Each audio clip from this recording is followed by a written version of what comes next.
The hand moved under the tablecloth.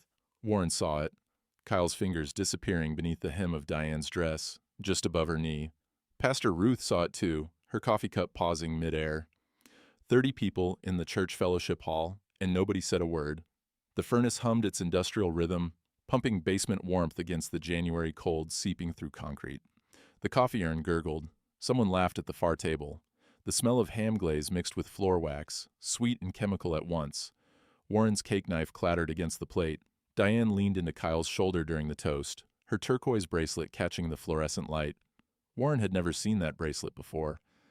Kyle raised his glass higher. To Warren, a man who built this town. Let's make sure he enjoys his golden years. Past tense, like Warren was already gone. His granddaughter Leela tugged his sleeve. Grandpa, why'd you stop cutting the cake? Warren excused himself to the bathroom. Behind him, the laughter resumed. In the mirror, cold water running over his hands, he could still hear them celebrating. He didn't know it then, but that was the last time he'd pretend not to see. The silence in the truck lasted 12 miles. Diane filled it with chatter about the party, who brought what dish, how nice everyone had been. Wasn't Kyle generous to drive all the way from Kearney for a birthday dinner? Her voice had that bright, brittle quality Warren recognized from when she was hiding something. In the back seat, Leela watched the darkness slide past her window. Route 30 stretched empty ahead, center line disappearing under the headlights. The heater rattled.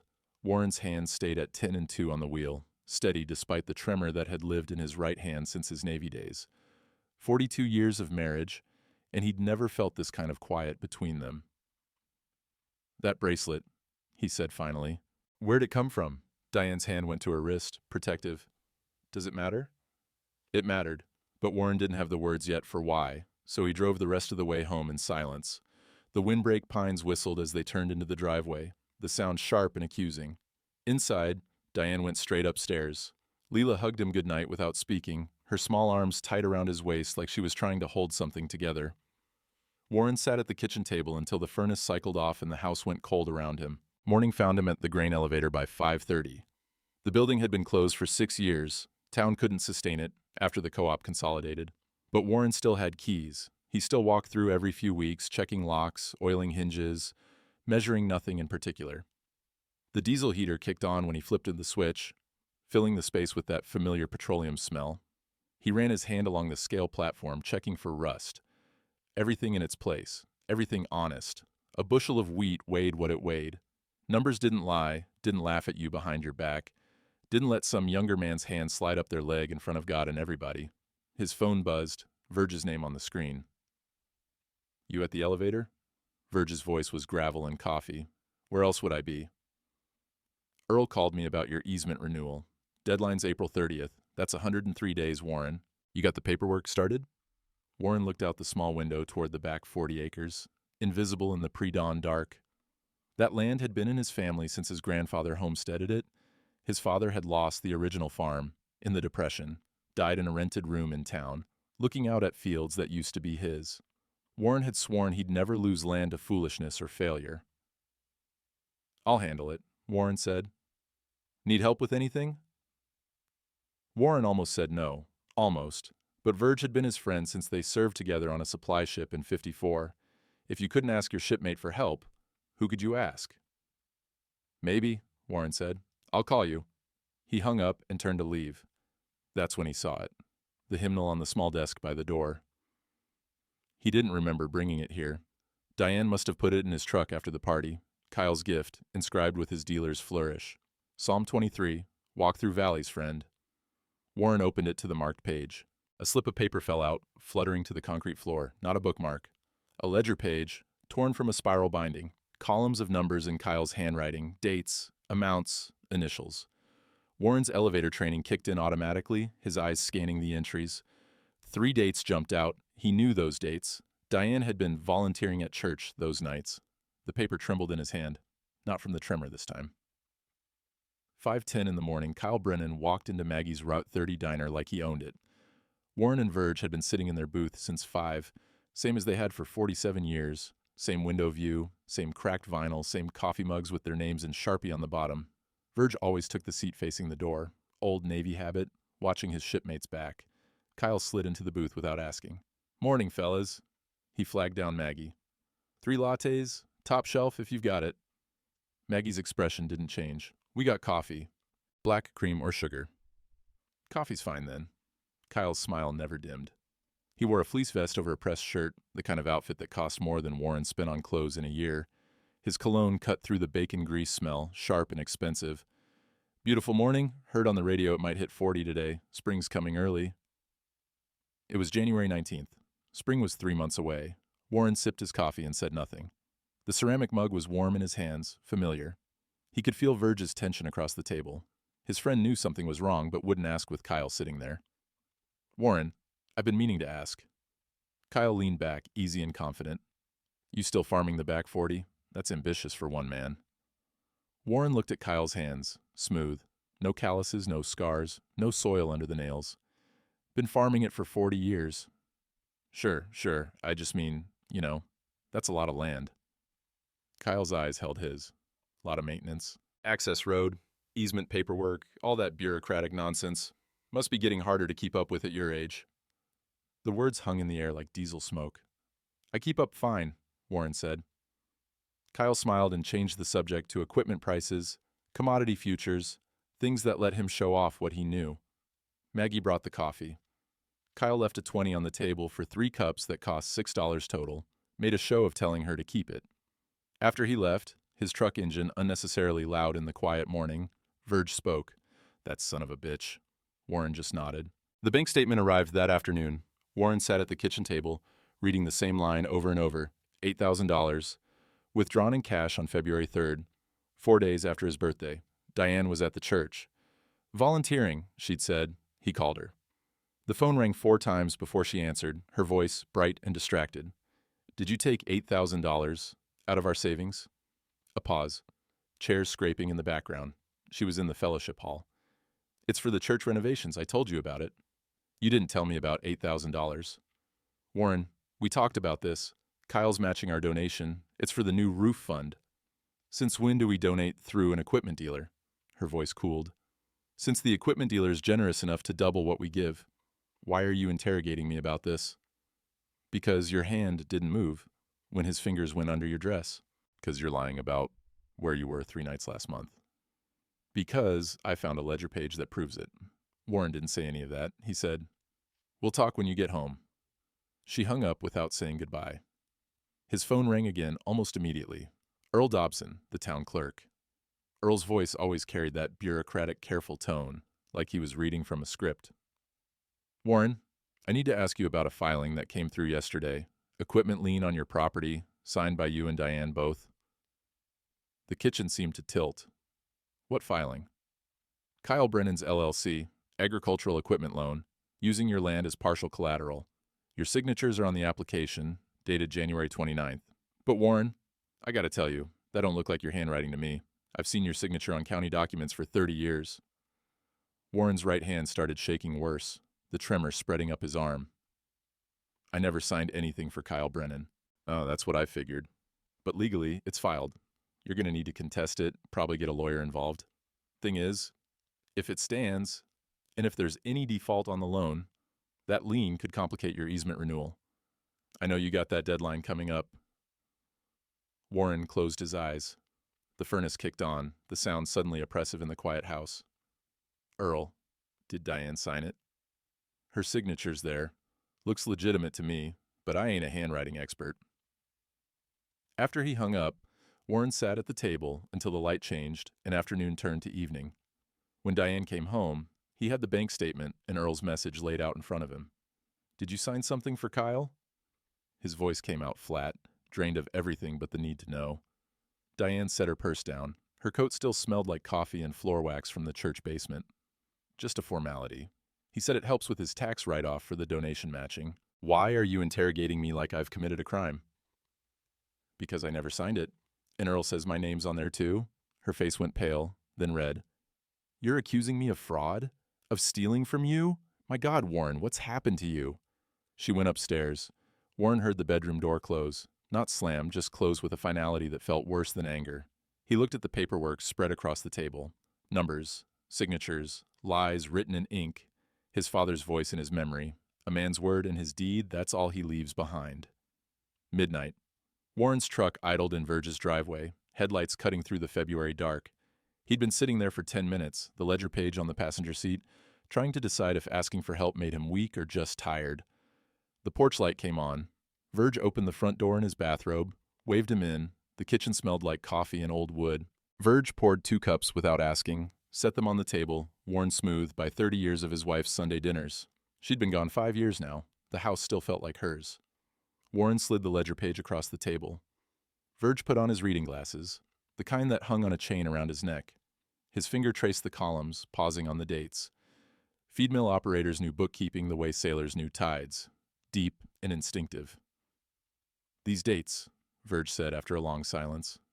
"These are auction dates?" "Kyle's auctions, equipment sales. But 2 of these dates," Warren pointed. "There was no auction those days. I checked the county fairground schedule. Nothing." Verge's jaw tightened. "How'd you get this?"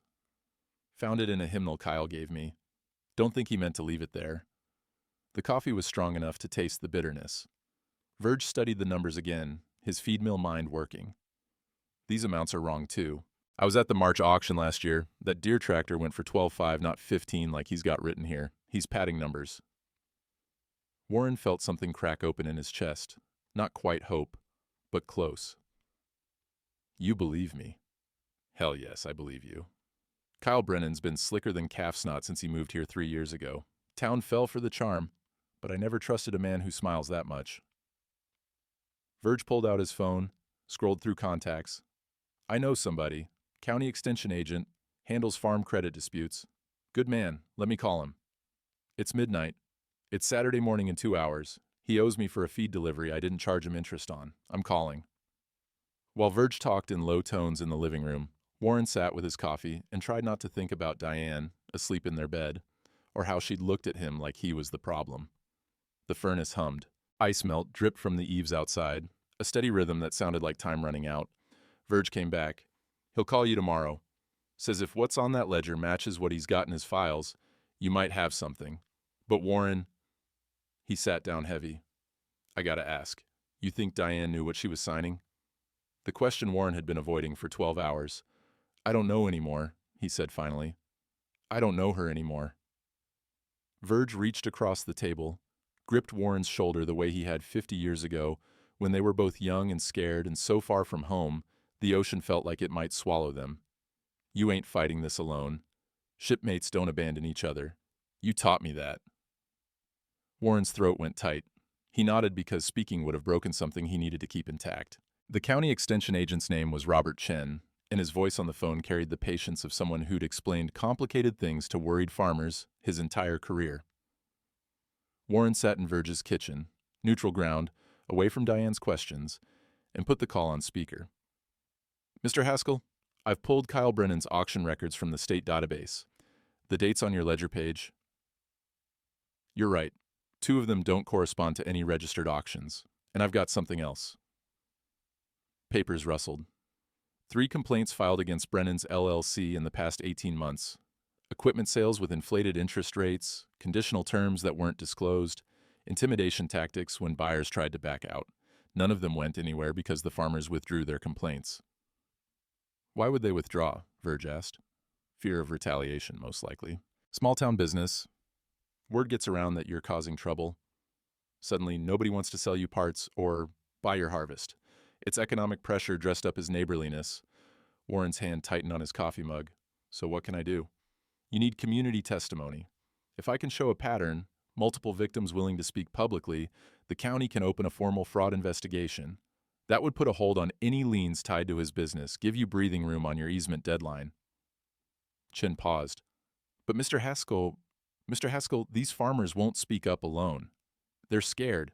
Can you find allies? People willing to stand with you?" Warren looked at Verge, who was already nodding. "Maybe," Warren said. "How many do I need?" 3 would be compelling, 5 would be definitive. The more voices, the harder it is to dismiss as one man's grudge. After they hung up, Verge refilled the coffee. The morning sun was finally coming through the kitchen window, weak but present. Outside, the temperature had climbed above freezing for the first time in a week. Ice melt dripped faster now, insistent. "Tom Brandt," Verge said. Kyle sold him a hay baler 2 years ago, charged him 18% interest when Tom thought it was 8. I remember because Tom complained about it at the feed mill, then never brought it up again. Who else? Jake Morrison, Lester Paulson. Both had equipment deals with Kyle that went sideways. They never said much, but I saw how they stopped coming to auctions after. Warren stared into his coffee. 3 names, maybe enough. You think they'll testify? Only one way to find out. Verge stood, grabbed his coat. But Warren, if we do this, we're all in. Kyle's going to come after everyone who speaks up. You ready for that? Warren thought about his father, dying in that rented room looking out at lost fields. Thought about Leela asking why he'd stopped cutting the cake. Thought about Diane's hand not moving away. I've got nothing left to lose, he said.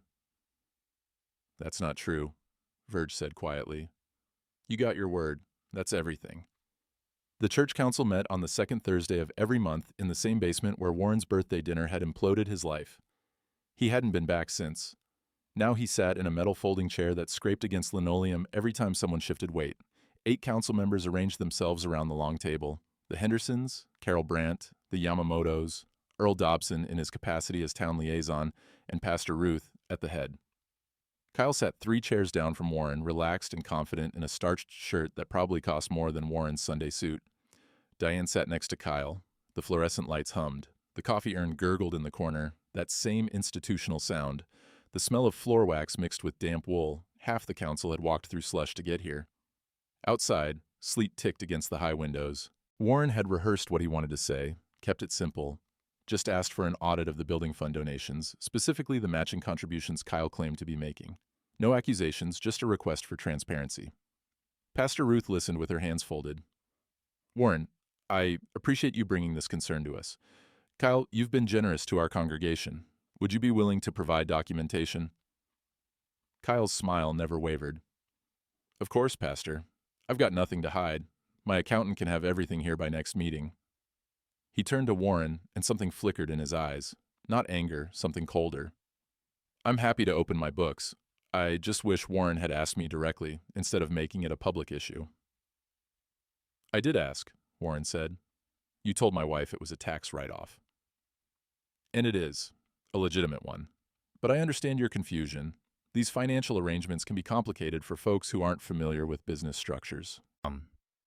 Kyle's tone stayed friendly, but the words landed like fists. No offense, Warren. I know agriculture's a different world from commercial finance. Mrs. Henderson shifted uncomfortably. Tom Yamamoto looked at his hands. Warren felt the room slipping away from him. The dates on your auction records don't match the county fairground schedule. I've got documentation. Warren, Diane's voice cut through. She stood, her hands trembling. Warren had known this woman for 44 years. He knew when she was scared, when she was angry, when she was lying. Right now, she looked terrified.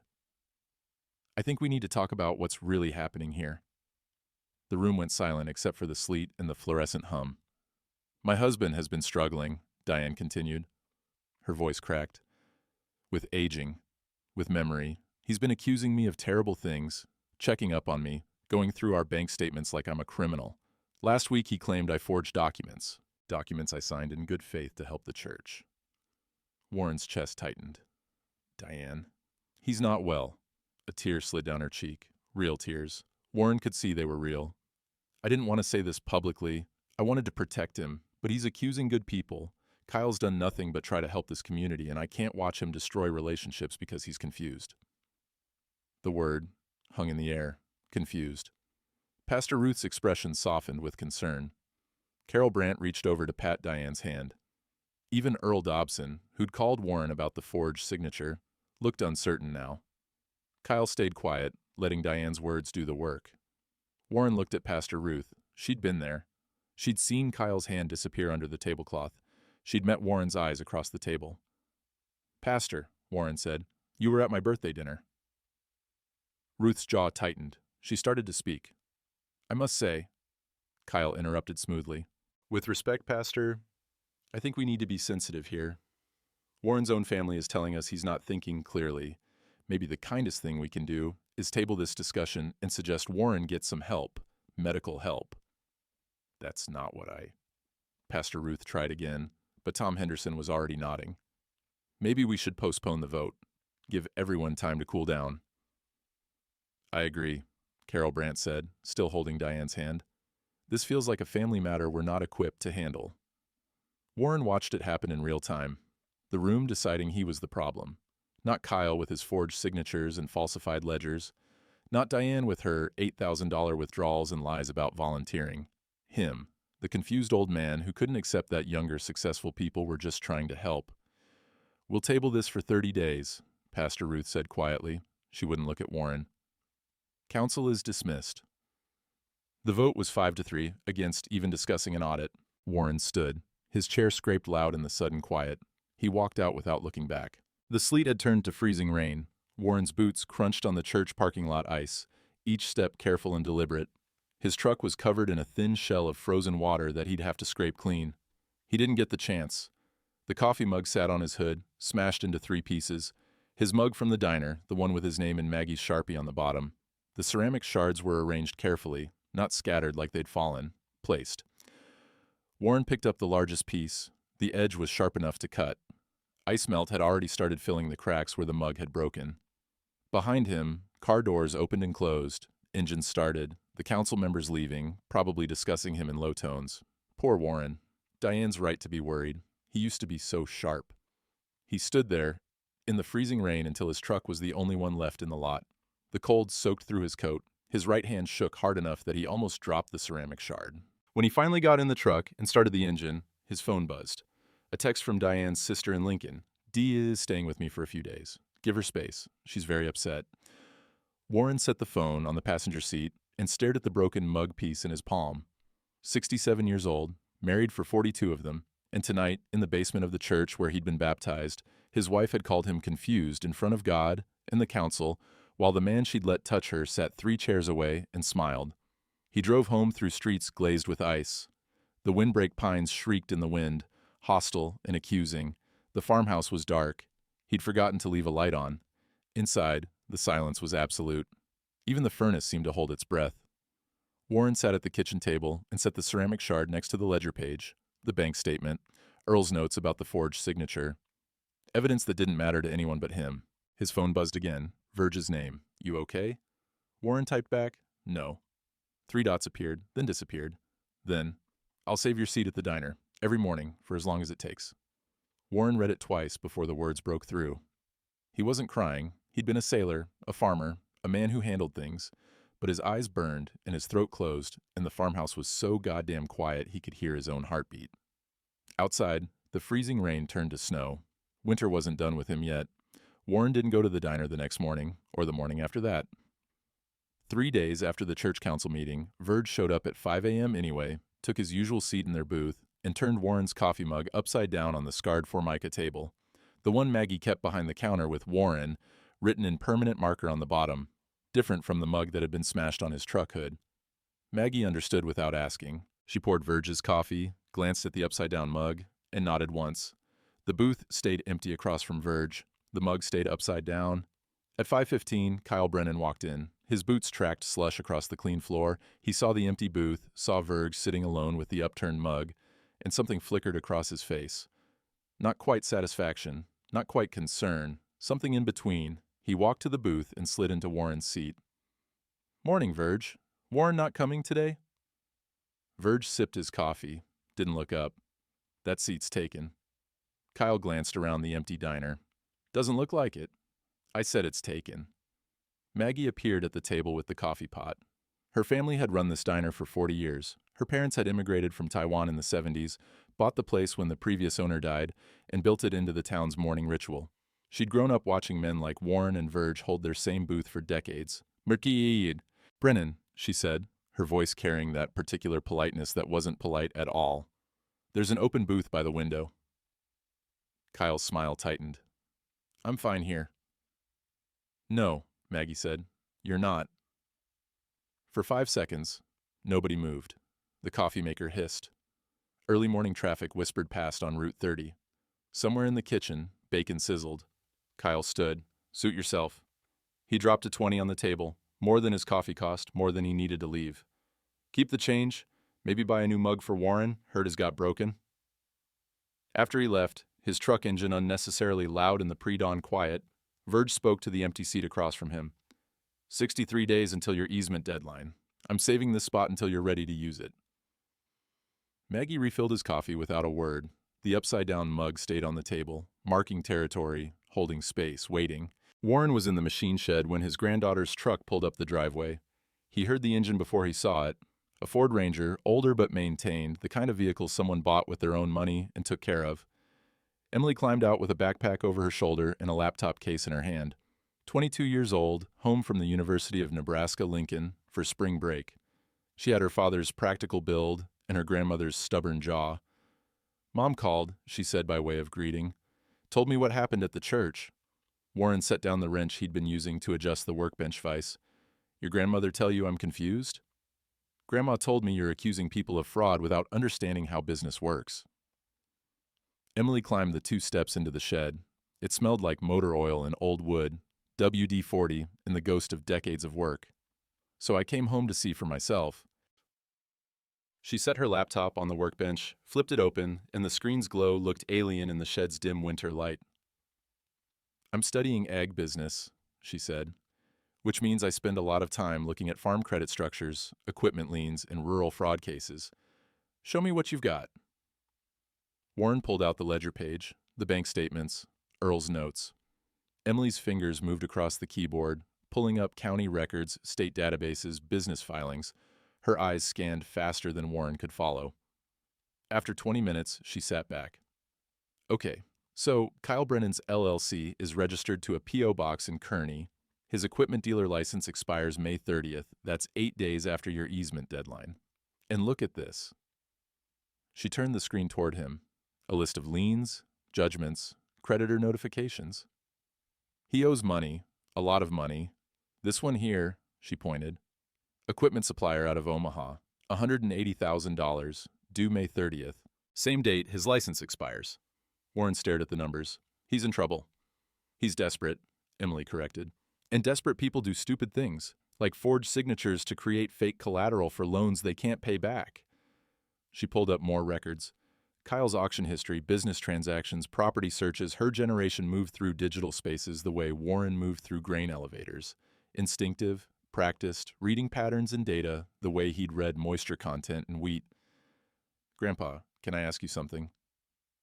She looked up from the screen. Why didn't you just hire a lawyer? Because lawyers cost money we need for spring planting. Because this is my problem to handle. Because... He stopped. The real reason sat heavier. Because I'm supposed to be able to handle my own affairs. Emily's expression softened.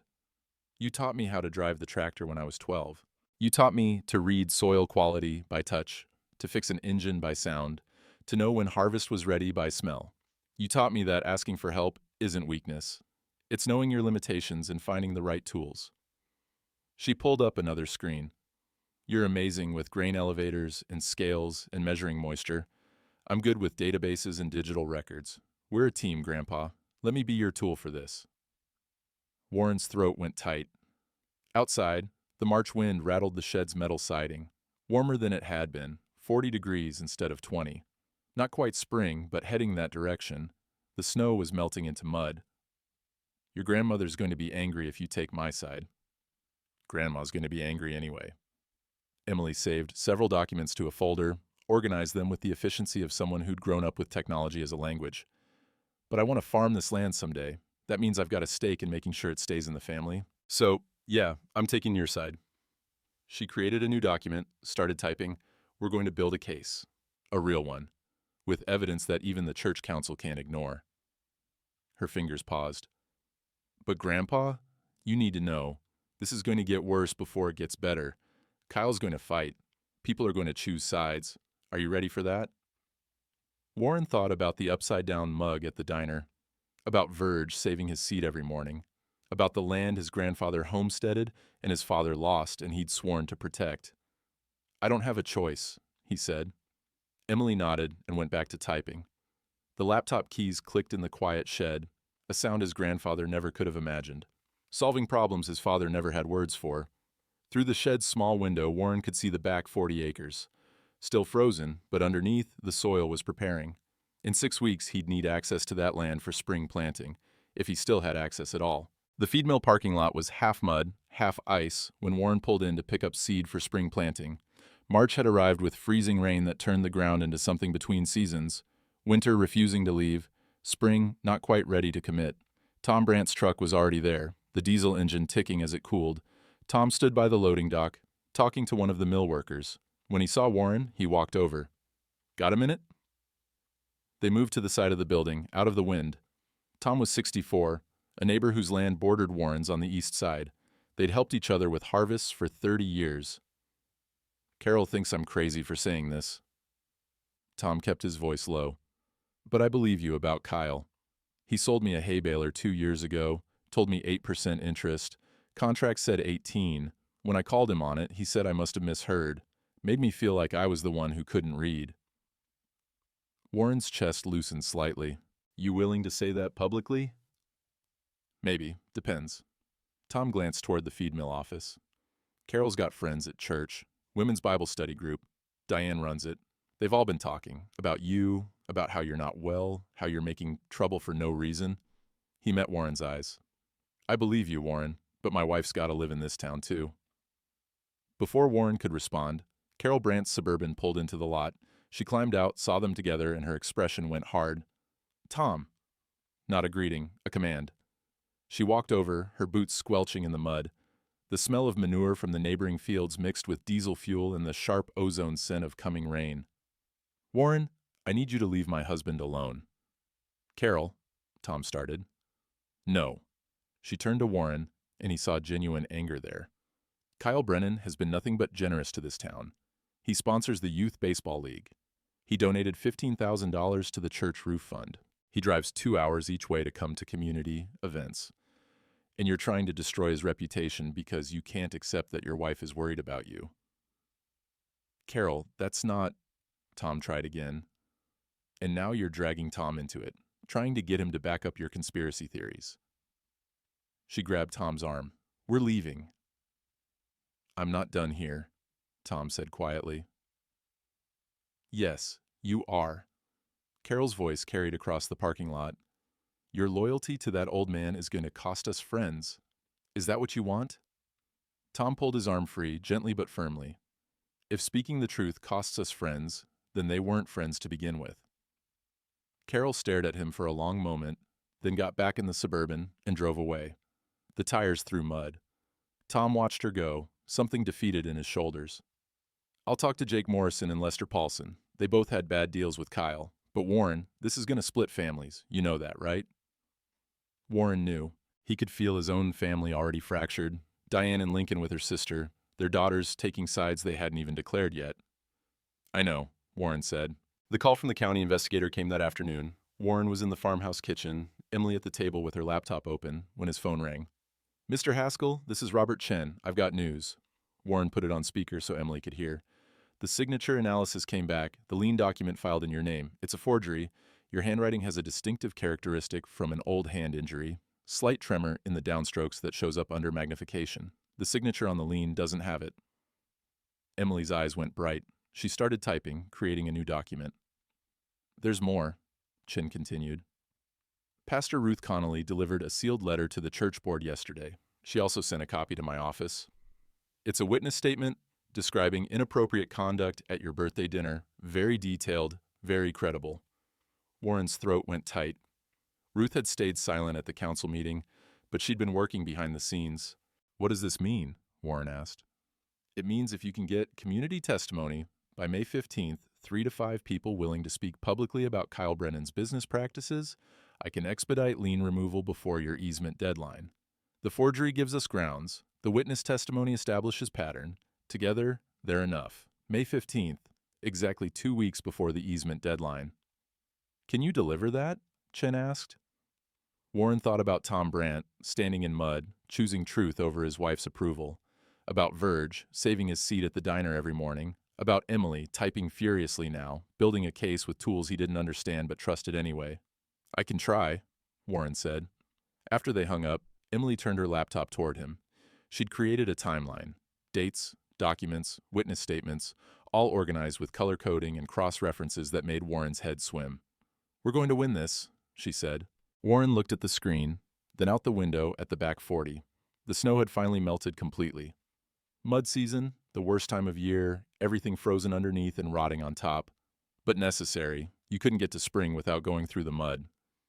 Maybe, he said, but we haven't won yet. His phone buzzed. A text from a number he didn't recognize. Stop, or it gets worse. Emily saw it over his shoulder. Should we tell the investigator? No. Warren deleted the text. We document it, but we don't stop. Outside, cold rain started falling, that transitional precipitation that couldn't decide if it wanted to be winter or spring.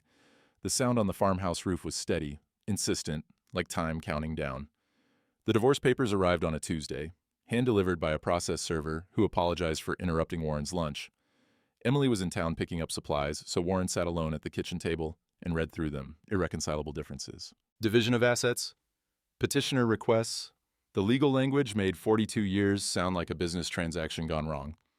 Diane wanted half the value of the farm, not the land itself, she knew he'd never sell, but half its assessed worth, payable in cash or property trade, money he didn't have, money that would require taking out loans against land he was fighting to keep. Warren set the papers down and stared at his hands. The tremor was worse lately, stress probably, or just age catching up with him like Diane had told the church council.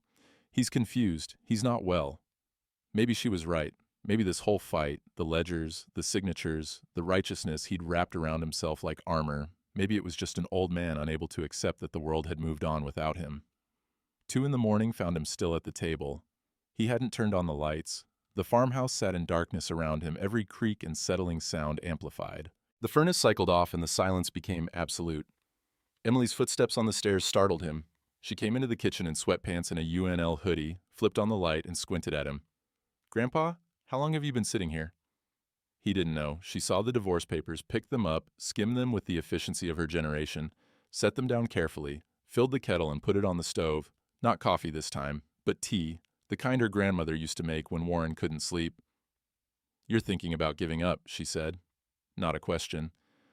I'm thinking about whether this is worth it. Warren's voice came out rough, unused. The farm stays in the family either way. I could sign it over to you, move to town, let Kyle and your grandmother and the whole church council have their peace. Is that what you want? I don't know what I want anymore. I know what your great-grandfather would have wanted. He lost his farm in the Depression because he trusted the wrong banker, died looking out at fields that used to be his. Warren's hands pressed flat against the table. I swore I'd never lose land through foolishness, but maybe fighting for it is the foolishness. Emily poured the tea, set a cup in front of him. The steam rose between them, carrying the smell of chamomile and honey, her grandmother's recipe. Can I tell you what I think? Warren nodded. I think you're not fighting for the land. Not really. She wrapped her hands around her own cup. You're fighting because you watched someone violate your wife in front of 30 people and nobody said anything. You're fighting because your own church chose a con man over you. You're fighting because if you don't, then everything you believed about truth and honor and doing right, all of it means nothing.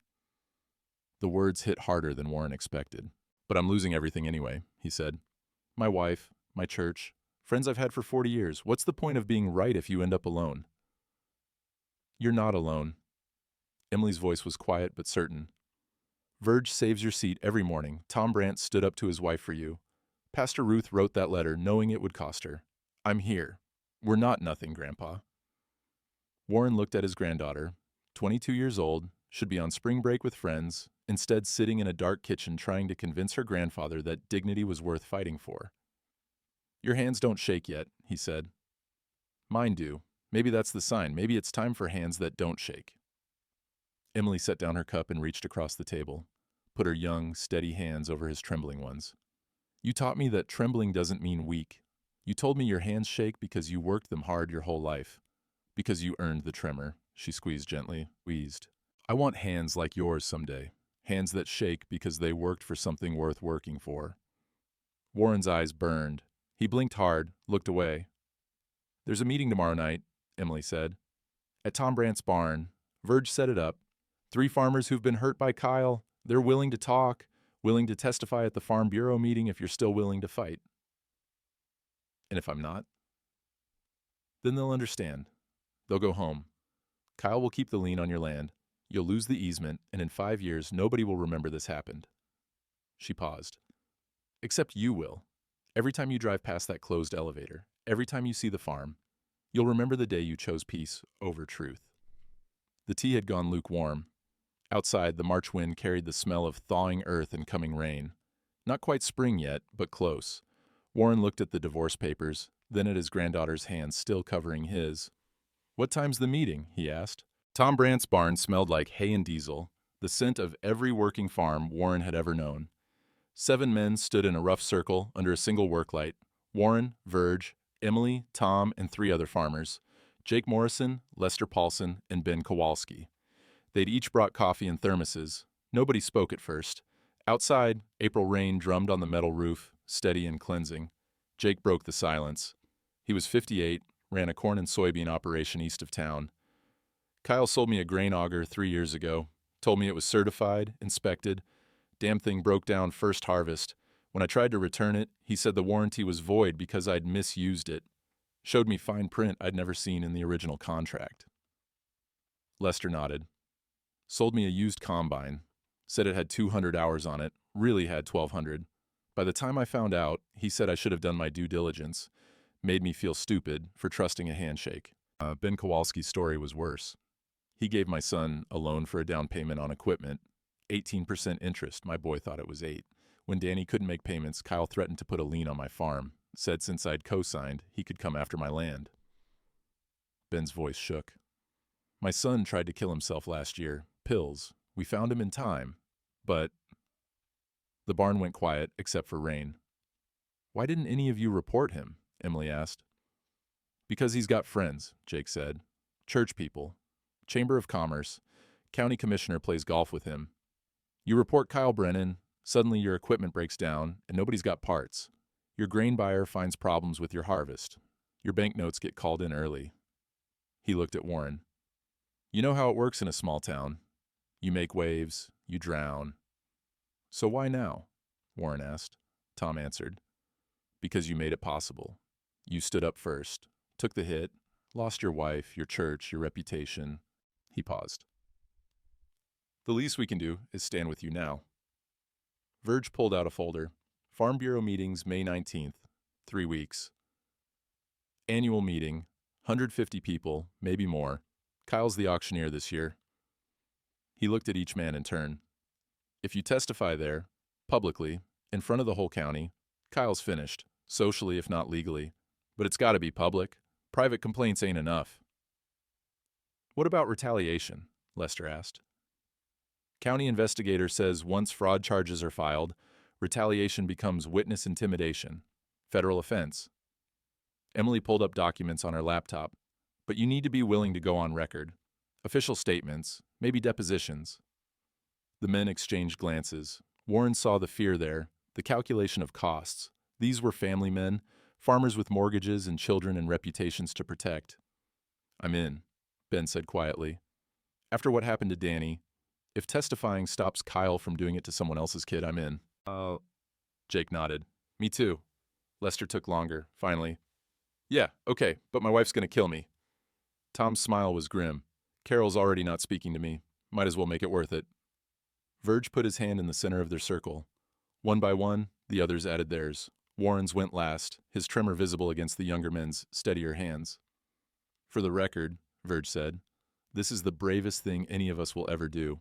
May 19th arrived with unseasonable warmth. 70 degrees, clear sky, the kind of spring day that made you forget winter had ever happened. The fairgrounds smelled like sawdust and diesel, barbecue from the food trucks and fresh-cut grass. Inside the auction building, 150 people filled the bleachers. The Farm Bureau annual meeting always drew a crowd. It was business and social event combined, the whole county's agricultural community in one place. Kyle stood at the auctioneer's podium, confident and relaxed, running equipment through the auction with his practice patter. Warren sat in the back with Emily, Verge, and the 4 farmers who'd agreed to testify. His hands wouldn't stop shaking. The county investigator, Robert Chen, arrived at 10 o'clock. He wore a suit, the only person in the building who did. He walked to the podium and spoke quietly to Kyle, then to the Farm Bureau president. The auction stopped mid-bid. The president took the microphone. "Folks, we need to pause for an announcement. Mr. Chin from the County Extension Office has some information to share. The crowd murmured. Warren's heart hammered against his ribs. Chin's voice was calm, official. I'm here in my capacity as an agricultural fraud investigator. Over the past 2 months, my office has received multiple complaints about Kyle Brennan's business practices, specifically falsified auction records, forged loan documents, and fraudulent lien filings. Kyle's face went pale. This is ridiculous. I don't know what... I have documentation, Chin continued. He pulled out the ledger page, now in a plastic sleeve. This page from Mr. Brennan's own records shows auction dates that don't correspond to any registered events. It shows inflated sale prices that don't match actual transactions. He nodded to the bleachers. Ben Kowalski stood. Kyle Brennan gave my son a loan with predatory terms. Ben's voice carried clearly. When my boy couldn't pay, Kyle threatened our farm. My son tried to take his own life because of the debt and shame. The crowd noise changed. Gasps, whispers, shock. Jake Morrison stood. He sold me faulty equipment, then voided the warranty with fine print I never saw. Lester Paulson stood. He misrepresented a combine's condition. Made me feel stupid for trusting his word. Tom Brandt stood last. He charged me 18% interest when he'd promised 8%, then told me I must have misheard. One by one, they told their stories. The building went quiet except for their voices and the sound of 150 people realizing they'd been fooled. Chin held up another document. I also have this, a sealed testimony from Pastor Ruth Connolly describing inappropriate conduct by Mr. Brennan toward a married woman at a church event, witnessed by multiple congregation members who were too intimidated to speak. The back door opened. Diane walked in. Warren's breath stopped. She stood at the threshold, backlit by spring sunlight, her face unreadable. The crowd turned to look at her. She didn't walk toward Warren, didn't walk toward Kyle either, just stood there, witness to the unraveling she'd helped create. The forged signature on the equipment lien, Chin continued, has been verified by handwriting analysis. Mr. Warren Haskell's signature was falsified to provide collateral for a loan Mr. Brennan couldn't secure legitimately. He paused. We've also discovered that Mr. Brennan owes $180,000 to an Omaha equipment supplier. Due May 30th, 3 days after Mr. Haskell's easement deadline. This was never about helping the community. It was about desperation. Kyle's lawyer face cracked. You don't understand. I was trying to... The business was struggling. I just needed time to... The Farm Bureau Board will now vote, the president said, his voice hard. All in favor of revoking Kyle Brennan's membership and banning him from future auctions? The vote was unanimous. Not a single hand stayed down. Furthermore, the president continued, I'm recommending the county investigate all of Mr. Brennan's transactions for the past 5 years. Chin approached Warren. Mr. Haskell, I have paperwork removing the fraudulent lien from your property. Effective immediately, you're clear to renew your easement. Warren's hands shook so badly he could barely hold the pen to sign. Emily steadied his wrist, and together they finished the signature. Across the room, Diane turned and walked out. Warren watched her go, her shape silhouetted against spring light, then gone. Verge's hand landed heavy on Warren's shoulder. You did it. We did it, Warren corrected. He looked at the 4 farmers who'd risked everything to stand with him. All of us. But the victory felt hollow. He'd won the land, kept his word intact, exposed the truth, and he'd lost his wife anyway. Kyle Brennan left town 3 days after the Farm Bureau meeting. No goodbye, no forwarding address. His equipment was repossessed by the Omaha supplier. His LLC dissolved. The P.O. Box in Kearney returned mail as undeliverable. Earl Dobson told Warren the story over coffee at the courthouse. Bank foreclosed on his rental house. Truck got repoed from the Walmart parking lot. He just vanished, like he was never here. Warren supposed that's what happened when you built a life on lies. Eventually the foundation crumbled and the whole structure collapsed. He signed the easement renewal papers on May 22nd, with Earl as witness and Emily taking photos on her phone, for the record.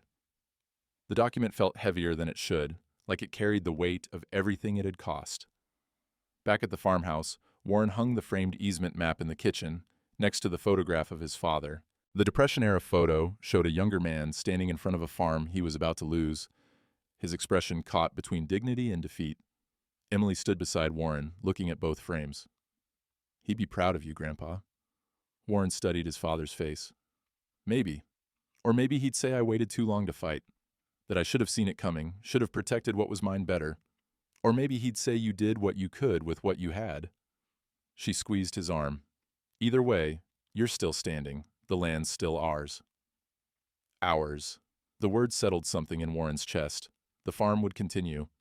Emily had already started talking about graduating early, coming back to work the land, talking about soil composition and crop rotation, and sustainable practices he didn't fully understand but trusted her to learn. The land would outlast all of them. His father's loss, his own fight, Emily's future stewardship. That was worth something. May 23rd, 5 in the morning. Warren stood outside the diner for a full minute before going in. Through the window, he could see Verge in their booth, same as he had been every morning for 4 months. Warren's coffee mug sat upside down on the table between them, marking territory, holding space. The brass bell chimed when Warren pushed open the door. The smell hit him first. Coffee and bacon grease, pie crust and floor cleaner. Sounds layered on top. The coffee maker's hiss, the sizzle of the griddle, the murmur of early morning conversation. Verge looked up, didn't say anything, just reached across the table and turned Warren's mug right side up. Maggie appeared before Warren even sat down, coffee pot in hand. She poured without asking, the steam rising between them, carrying that bitter institutional smell that somehow meant home. "Welcome back," was all she said. Warren slid into the booth. The vinyl was cold, then warm. The window showed the first real light of day breaking over Route 30, painting everything gold. They sat in silence for a long time.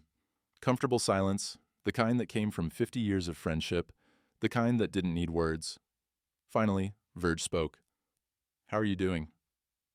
Warren considered the question. His wife was gone. Divorce papers signed 2 weeks ago, dividing 42 years into asset columns and debt obligations. His church had chosen institutional peace over individual truth. Half the town still thought he'd caused trouble over nothing. But the land was his. The truth was documented. 4 farmers had found their voices because he'd found his first. "I'm here," Warren said. It was the most honest answer he had. "That's enough." Verge refilled both their cups from the pot Maggie had left. "Tom Brandt's asking if you need help with spring planting, says he owes you." "He doesn't owe me anything." "That's not how he sees it. Jake and Lester want to help too," said they got time. Warren looked out at the sunrise. Spring planting, the eternal rhythm of agriculture. Prepare, plant, tend, harvest. The cycle that had sustained his family for 3 generations and would sustain Emily's if he could just hold on long enough to pass it forward. "Tell them Thursday," Warren said. "Weather's supposed to hold." His phone buzzed. A text from Diane's sister. "Dee wants to talk. When you're ready." Warren read it twice, then set the phone face down on the table. Verge glanced at it. "Not ready? Maybe next winter." Warren wrapped his hands around the coffee mug. The ceramic was warm, solid, real. "Right now, I got planting to do." Through the diner window, he watched the sun climb higher. The spring morning was soft in a way winter never was. The light golden instead of harsh, the air carrying the smell of turned earth instead of frozen ground. A truck pulled into the parking lot, Emily's Ranger, earlier than he'd expected. She came in carrying a folder, her laptop bag over her shoulder, slid into the booth next to Warren without asking. "Couldn't sleep," she said. "Kept thinking about crop rotation patterns." She opened the folder, showing him charts and calculations he'd need reading glasses to fully see. "I think we should try cover crops on the northeast section. Build the soil back up." Maggie brought another cup without being asked. Emily thanked her and kept talking, her young voice full of plans and possibilities. Verge listened, asked questions, offered the kind of practical wisdom that came from 40 years of running a feed mill. Warren mostly just listened, let the conversation wash over him like spring rain, felt the warmth of the coffee, the solidity of the booth, the presence of people who'd chosen to stand with him when standing was costly. Outside, Route 30 came alive with morning traffic. Farmers heading to fields, workers driving to town, the daily rhythm of a small community that had judged him, and doubted him, and would probably gossip about him for years to come. But this booth, this coffee, these people, this was his. Not because he'd earned it or deserved it, but because he'd fought for the right to sit here with his word intact and his dignity unbroken. "Grandpa?" Emily's voice pulled him back. "You okay?" Warren looked at his granddaughter's face. so young and certain. At Verge, who'd saved his seat for 103 mornings without being asked. At the mug in his hands with his name written in permanent marker on the bottom. "Yeah," he said, and meant it. "I'm okay." The coffee was bitter and institutional and exactly what it needed to be. Outside, spring had finally arrived for good. The mud had dried, the fields were ready, and Warren Haskell was still here, still standing, still showing up every morning to the life he'd fought to keep. Some celebrate birthdays with cake and candles. Warren planted fields and drank coffee with people who knew what loyalty meant. It was enough. People ask Warren now if he ever talks to Diane. He tells them the truth. Some roads close behind you, not out of meanness, just fact. The divorce was finalized in June. She kept the house in town that her mother left her. He kept the farm. They divided 42 years into paperwork and signatures, and that was that. He doesn't say he still thinks about her sometimes, how she used to make tea when he couldn't sleep, how her laugh sounded before it turned brittle and desperate. He doesn't say he understands now that they'd both been lonely, just in different ways. Him buried in routine and silence, her starving for something he didn't know how to give. Understanding doesn't fix it, but it makes the quiet easier to bear. The farm's still here. Emily graduated early, moved into the upstairs bedroom with her textbooks and laptop and plans for sustainable agriculture. She's learning the elevator the way Warren learned it from his father, slowly, through repetition and failure and the patient accumulation of knowledge that comes from paying attention. Her hands don't shake yet. They will someday. That's what work does. It marks you, leaves evidence of effort and trembling fingers and aching joints and the deep satisfaction of exhaustion earned honestly. Warren taught her that silence isn't surrender. Sometimes it's just a man measuring his words carefully before he speaks them. She's learning that lesson now, watching the town slowly forget what happened, watching Kyle Brennan's name fade from conversation like he was never real to begin with. Verge still saves Warren's seat at the diner, though Warren shows up now, every morning at 5. They drink their coffee and read the grain reports and talk about weather with the comfortable economy of men who've known each other long enough that silence isn't awkward. It's just another way of speaking. The easement map hangs on the kitchen wall next to his father's photograph. Right of way, it means the road to the back 40, but it means something else too. You got a right to your own path, even if walking it costs you everything else. On warm mornings, Warren sits on the porch with his coffee and watches Emily drive the tractor across the back 40. The land rolls out green and endless, the way it did for his grandfather, his father, and now for him. The windbreak pines that screamed hostile through winter now rustle soft and protective. The soil smells rich and ready. The birds have returned, robins and redwings calling to each other across the fields. He's 68 now. His hands shake worse than they did a year ago. His wife is gone. His church still hasn't asked him back. But the land passes to worthy hands. The truth is documented. His words stayed intact when everything else crumbled. Warren finishes his coffee and stands. There's work to do. There's always work to do. And the day is just beginning, soft and golden and full of that particular promise that only spring mornings carry. Some men celebrate birthdays. Warren plants fields. It's enough. It has to be. And most days it is.